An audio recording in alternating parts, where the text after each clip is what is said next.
দৰ্শকসকলক পুনৰ মোৰ চেনেললৈ স্বাগতম জনাইছোঁ। লগতে আজি মই আপোনালোকলৈ এটি নতুন ৰেচিপি লৈ আহিছোঁ, যিটো অতি ব্যতিক্ৰমী ধৰণৰ অসমীয়া বনৌষধিযুক্ত আমাৰ শৰীৰৰ বাবে অতি উপকাৰী। আহকচোন বলক এই ৰেচিপিটো কেনেধৰণে বনাওঁ। মই এই ব্যঞ্জনবিধৰ কাৰণে আমাৰ বাৰীতে উপলব্ধ বন জালুক, যিটো আপোনালোকে হয়তো এই ভিডিঅ'টো দেখিলে চিনি পাব।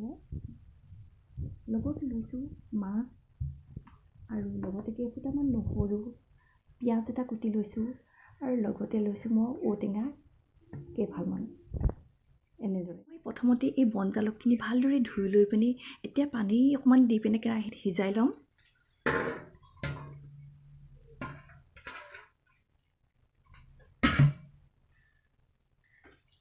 এতিয়া মই ঢাকনখন মাৰি দিম।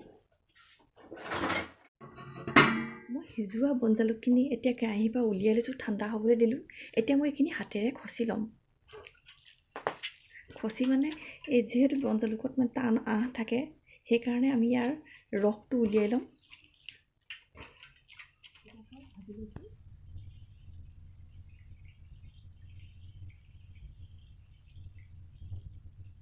মাছকেইডোখৰ কাঢ়ি লৈছোঁ। এতিয়া মই পিঁয়াজে ফোৰণ দিম।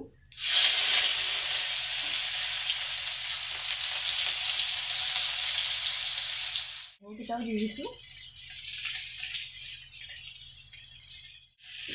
নহৰু ভজা হৈ গৈছে। এতিয়া মই জলকীয়া দুটামান ইয়াতে ভাঙি দিছোঁ।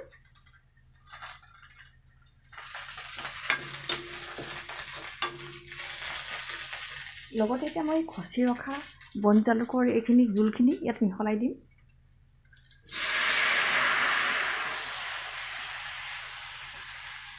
বন জালুক সিজোতে বেছি সময় নালাগে, ইয়াৰ উতল আহিলেই এতিয়া মই মাছকেইডোখৰ ইয়াত দি দিম।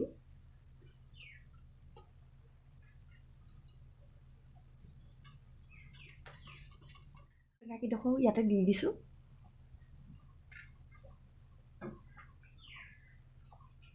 এতিয়া আমাৰ মাছৰ জোল ৰেডি হৈ গৈছে।